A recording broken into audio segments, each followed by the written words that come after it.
नमस्कार, स्वागत है आपका द न्यूज़ लॉन्चर पर। मैं हूं अशोक वानखेड़े, लेकर आया हूं एक खास खबर।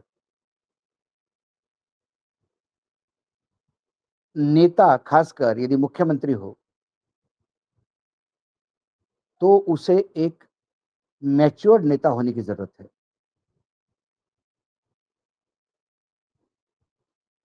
हर राजनीतिक दल में हमने देखा कि मुख्यमंत्री पद पे वो आता था, जो नीचे से तप के आता था। तो उसे कम से कम आज़ादी के बाद का इतिहास तो मालूम होता। लेकिन 2014 के बाद खासकर भाजपा में, क्षेत्रीय दलों में तो ये पता होता है कि नेता का बेटा है, वो आएगा। लेकिन कांग्रेस ने जगन रेड्डी के पिता वाईएसआर रेड्डी की डेथ के बाद, मृत्यु के बाद, जगन रेड्डी के साथ समर्थन था। उसके बावजूद कि कभी आप मंत्री भी नहीं रहे, बहुत इमैच्योर्ड है, इसलिए उनको मुख्यमंत्री नहीं बनाया। उसने पूरी पार्टी समाप्त कर दी, वहां पे अपनी पार्टी लॉन्च कर दी, मुख्यमंत्री बना। और उसके बाद क्या डिजास्टर हुआ आपने देखा। मुलायम सिंह ने भी अखिलेश को लाने के पहले पूरा पका के मुख्यमंत्री बनाया। स्टैलिन आए तो मेयर भी चेन्नई के बने थे, तब से करुणानिधि उनको बना रहे थे, फिर जाके मुख्यमंत्री बने। लेकिन 2014 के बाद भाजपा में जो पहली बार चुनाव जीता, उसको भी मुख्यमंत्री बनाया जाता है।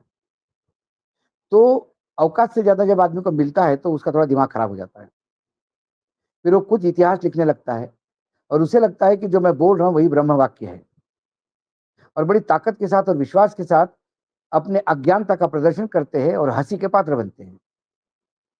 लोग मुंह पे नहीं हंसते, लेकिन जनमानस में इस समझ में आता है, जिन्हें हम मुख्यमंत्री बोल रहे हैं, वो कितने अज्ञानी हैं, कितने ओछे हैं, और बोलते समय भान नहीं रखते कि आप किसी गुनाह की कबूली दे रहे हो ये बोलकर। पत्रकार तो सवाल पूछेंगे आड़े तिरछे, वो आपको घेरने का प्रयास करेंगे। आप उसमें से कैसे निकलते हो, यही तो मैच्योरिटी है, यही समय के साथ आती है। मैं ये क्यों सुना रहा हूं आपको। दिल्ली की मुख्यमंत्री रेखा गुप्ता को एक एंकर महोदया ने घेर लिया, और उन्होंने कर लिया, तो बताइए, आप डेसू भी जीत गए। आप जब भी चुनाव जीतते तो ये लोग कहते कि मशीन की वजह से जीते, मशीन की वजह से जीते, ये आरोप लगते हैं आप पे। तो रेखा गुप्ता जो बोल गई वो अविश्वसनीय था। उन्होंने कहा कि आजादी के बाद से 60 साल तक तो कांग्रेस मशीनों के भरोसे राज्य में सत्ता में आई, मशीनों के साथ हेरफेरी करके सत्ता में आ गई, और हमने एक बार हेरफेरी करी तो उनको तकलीफ हो रही है। ये बोल के आपने मान लिया कि मशीनों के साथ आप खेल कर रहे हो। और जब कांग्रेस सत्ता में आई तब वाकई मशीनें थी क्या, ये देख लीजिए वीडियो। अब जब तक 70 साल से वो कर रहे थे ईवीएम हैक तो कुछ नहीं हो रहा था, हमने कर लिया तो बुरा लग गया। ये सही है मामला। सुन लिया आपने। मोहतरम, आपको यही मालूम नहीं है कि पहले बैलेट से चुनाव होते थे। चुनाव प्रक्रिया के बारे में मालूम भी तो होना चाहिए, पार्टी का इतिहास मालूम होना चाहिए। पहले चुनाव कैसे होते थे, ये थे, देश आजाद कैसा हुआ। आजादी में तो क्या इन लोगों का योगदान है, ये तो पूरी दुनिया को पता है। लेकिन आजादी के बाद कम से कम विपक्ष की लड़ाई जनसंघ लड़ रहा था, उसके बाद जनता पार्टी आ गई, उसके बाद भाजपा आ गई। यही लोग निरंतर लड़ रहे हैं।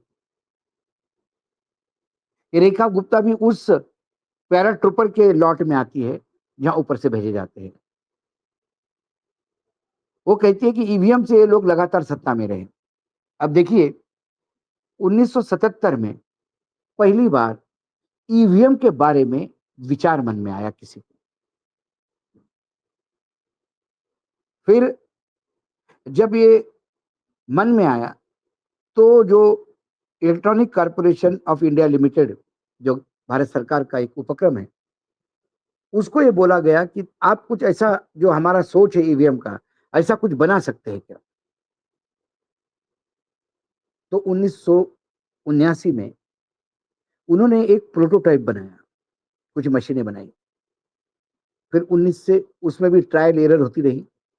फिर 1980 में सभी राजनीतिक दलों के नेताओं के साथ उस मशीनों का प्रेजेंटेशन हुआ, विचार विनिमय हुआ, सही है गलत है, इसमें क्या खामियां हैं, लोग ऑब्जेक्शन उठाते रहे, उस ऑब्जेक्शन के हिसाब से भी कमी आगे पीछे देखते रह गए।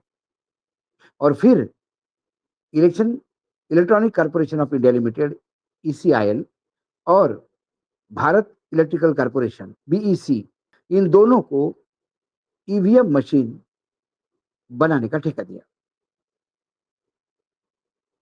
ऑर्डर दिया। अब मशीनें बनने लगी। मई 1982 में केरल में परवूर नाम की विधानसभा कॉन्स्टिट्यूंसी में उपचुनाव हुए, बाई इलेक्शन। उसमें इसको उपयोग में लाया गया, लेकिन लोग कोर्ट चले गए।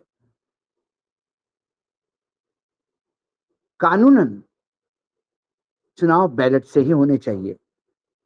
कानून में ईवीएम का प्रोविजन ही नहीं था मशीन का, तो आपने उपचुनाव कैसे करे?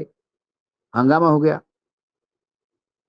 उसके बाद दिसंबर 1988 में पीपल्स रिप्रेजेंटेटिव एक्ट जो है, जो कानून है, उसमें संशोधन किया गया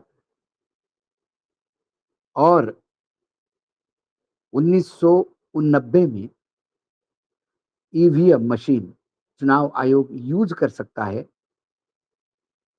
यह तय हुआ। लेकिन फिर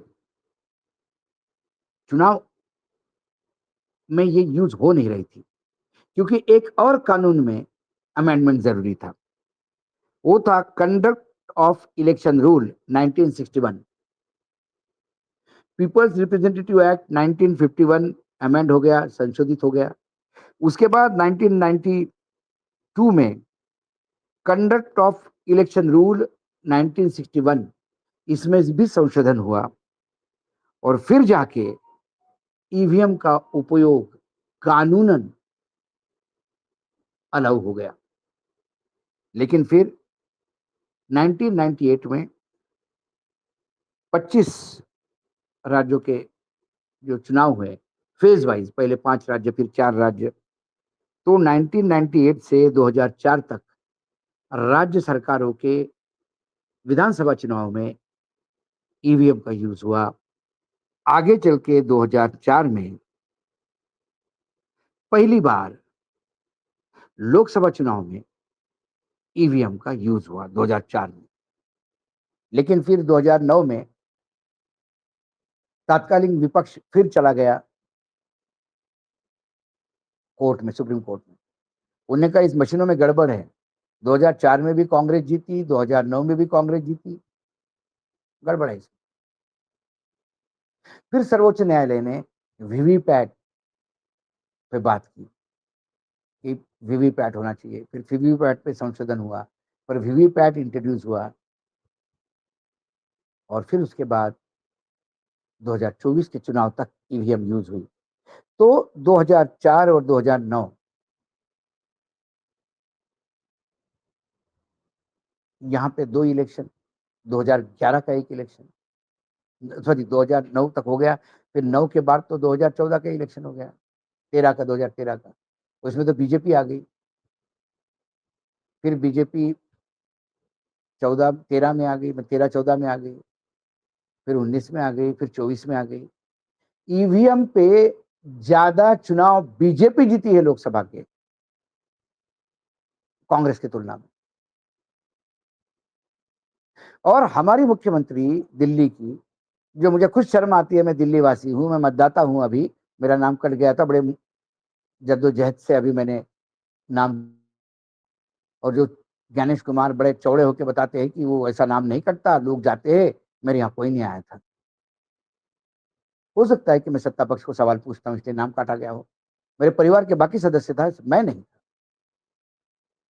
ये अपने आप में एक सवाल है। लेकिन फिर मैं रेखा गुप्ता जी जिस राज्य की मुख्यमंत्री है, ये मेरे लिए भी शर्मसार है कि मेरी मुख्यमंत्री इतनी अज्ञानी है। एक तो आपको पता नहीं ईवीएम कब से लागू हुई। ईवीएम के चुनाव सबसे ज्यादा बीजेपी जीती है, ना कि कांग्रेस। ये हो गया एक पॉइंट। और उन्होंने कहा कि इतने दिन तक कांग्रेस ने किया खेल, अब हमने किया तो इनको तकलीफ होने लगी। इसका मतलब आप मानती है कि आपने ईवीएम में खेल किया।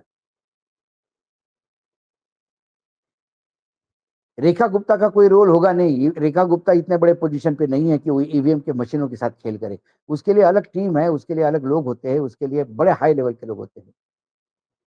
रेखा गुप्ता तो एक रबर स्टैम्प जैसे ही कि भाई आपने बना दिया, मुख्यमंत्री बन गए ऊपर की कृपा से।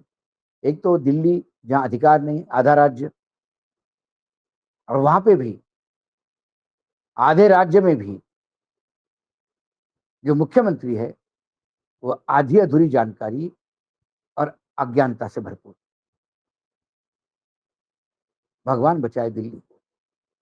इंद्रप्रस्थ है ये, देश की राजधानी है। यहाँ के मुख्यमंत्री का यह हाल, तो बाकी जगह तो भगवान मालिक है। आज इस विशेष कार्यक्रम में इतना ही। कल फिर आता हूं किसी विषय के साथ। तब तक के लिए नमस्कार। देखते रहिएगा द न्यूज लॉन्चर।